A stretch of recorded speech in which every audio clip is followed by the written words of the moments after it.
कुर्सी कुर्सी आप जी आप मोहन भागवत जी हैं, राष्ट्रीय स्वयंसेवक के अभी संघ प्रमुख हैं महाराज जी। इधर इधर लगा। एक आसन भी इस पे बिछा दे। आसन आप बिराज।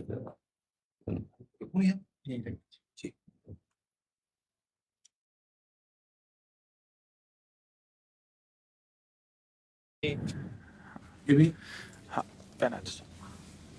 राधा राधा दे दे। इधर दीजिए।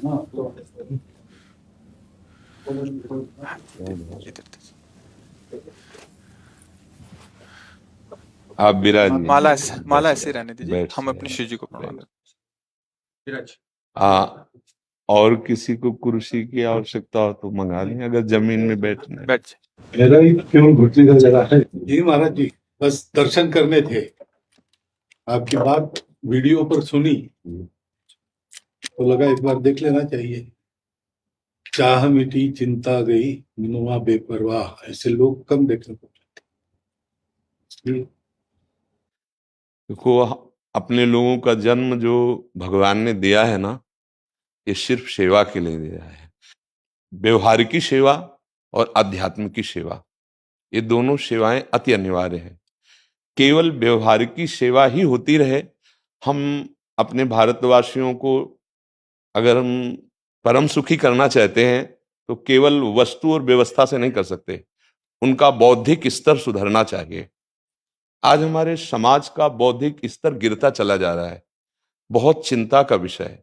हम सुविधाएं दे देंगे, हम विविध प्रकार की भोग सामग्रियां दे देंगे, लेकिन उनके हृदय की जो मलिनता है, जो हिंसात्मक वृत्ति है, जो अपवित्र बुद्धि है, ये जब तक ठीक नहीं होगी तब तक हमारा देश धार्मिक देश है, हमारे यहाँ धर्म की प्रधानता है। तो इसी बात को बार बार हम सबसे निवेदन करते हैं कि ये जो हमारी नई पीढ़ी है, इसी से हमारे राष्ट्र की रक्षा करने वाले प्रकट होते हैं। जो विद्यार्थी जन है, उन्हीं में कोई एमएलए बनता है, उन्हीं में कोई सांसद बनता है, उन्हीं में कोई मुख्यमंत्री बनता है, उन्हीं में कोई राष्ट्रपति या प्रधानमंत्री उन्हीं में अपने लोग भी सब थे। अब हमारी शिक्षा केवल आधुनिकता का स्वरूप लेती जाए और व्यभिचार प्रवृत्ति, व्यसन प्रवृत्ति, हिंसा प्रवृत्ति, ये नई पीढ़ी में देखकर बहुत असंतोष हृदय में होता है। इसीलिए कितनी भी शरीर में पीड़ा हो, हम प्रयास करते हैं जितने से जितने सामने हमारे भगवत स्वरूप जन आते हैं, पहले बुद्धि शुद्ध होनी चाहिए। मय्ये वो मन आदत्स्व मई बुद्धिम निवेश है, तो निवशिष्यति मय्येव अत ऊर्ध्वम न संशया, तू मेरे में ही निवास करेगा, अर्थात भगवदानंद में। अविनाशी जीव कभी भोग विलास में तृप्त हो ही नहीं सकता। हम अगर अपने राष्ट्र की विशेष सेवा, तो हमारे धर्म का परिचय, जैसे आप जन करते हैं, धर्म का हमारा क्या स्वरूप है, हमारे जीवन का लक्ष्य क्या है।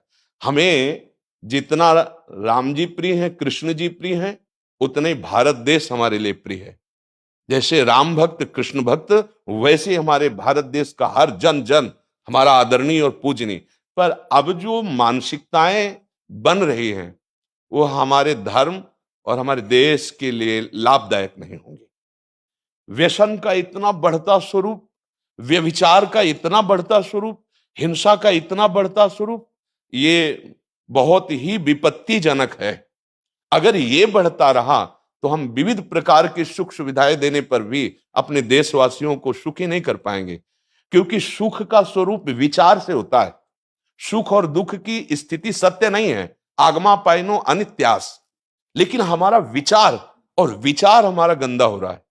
बस हमारा उद्देश्य यही है कि हमारे देशवासियों का विचार शुद्ध होना चाहिए। अगर विचार शुद्ध है तो राष्ट्र प्रियता, जन सेवा, समाज सेवा, ये सब स्वाभाविक होने लगेगा। और विचार अशुद्ध है तो सुविधाएं बहुत हैं, उनका दुरुपयोग हो रहा है। तो बस आप सबसे बड़े बड़े जो उपदेष्टा जन हैं, जो बड़े बड़े धर्म की रक्षा के लिए भगवान ने जिनको भेजा है, उन सबसे यही प्रार्थना है कि सब व्यवस्था करते हुए हमारे देशवासियों की बुद्धि अध्यात्म को समझे। बिना अध्यात्म को समझे दुख सुख की समानता बिना किए परम सुख का अनुभव हो ही नहीं सकता। इस मायाकृत भोग पदार्थों को भगवान ने दुख योनया कहा है। मानो एक बोर्ड लगा दिया, दुखालयम अशाश्वतम, और हम सब यही चाहते हैं कि लौकिक भोगों को भोगने से ही हमारा राष्ट्र सुखी हो जाएगा या हम सुखी हो जाएंगे। नहीं, लौकिक भोगों को पूजन सामग्री बना करके और साध्य सच्चिदानंद प्रभु को रखा जाए तो आनंद की उमंगन हो जाएगी। बहुत सुंदर मानव जीवन का स्वरूप है जिसे देव दुर्लभ कहा गया। दुर्लभो मानुषो देहो, लेकिन क्या दुर्लभता शब्द स्पर्श रूप रस गंध इन्हीं विषय के भोगने की या इन्हीं सुविधाओं के लिए दुर्लभ कहा गया? दुर्लभ है किसी सच्चिदानंद सुख के लिए। और उस सुख को तो हम भूले हुए एकदम बहते हुए शब्द स्पर्श रूप रस गंध के प्रवाह में चले जा रहे हैं और इसी को सौभाग्य समझ रहे हैं कि हमें सुख प्राप्त हो रहा है। नहीं, हम सबसे प्रार्थना करते हैं कि आप अपने धर्म को समझिए। आप अपने स्वा को जहां जहां स्थापित करते चले जा रहे हैं, आप उसे गंदा करते चले जा रहे हैं। मदिरा में, हिंसा में, द्यूत कीड़ा में, बेविचार में, इसे दोष नहीं समझा जा रहा आज।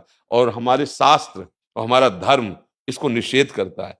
कलयुग की स्थिति बताई गई है। छोटे छोटे बच्चे व्यसन करने में लग गए। आज स्कूली विद्यार्थी जिनको ब्रह्मचर्य से पुष्ट होना चाहिए, वो ब्रह्मचर्य नष्ट कर रहे हैं। ये बड़ा चिंता का विषय है। हमारे देश के लिए जो जवान चाहिए, हमारे देश के लिए जो भक्ति चाहिए, उसमें बुद्धि और शरीर बल दोनों होना चाहिए। शरीर बल क्षीण हो रहा है क्योंकि व्यभिचार प्रवृत्ति में बहुत कमजोर अवस्था में, जैसे गेहूं की फसल है और गलेथ में काट ली जाए तो ना दाना मिलेगा ना सही भूस मिलेगा। ऐसे ही 20 वर्ष की अवस्था तक यदि ब्रह्मचर्य नष्ट कर दिया जाए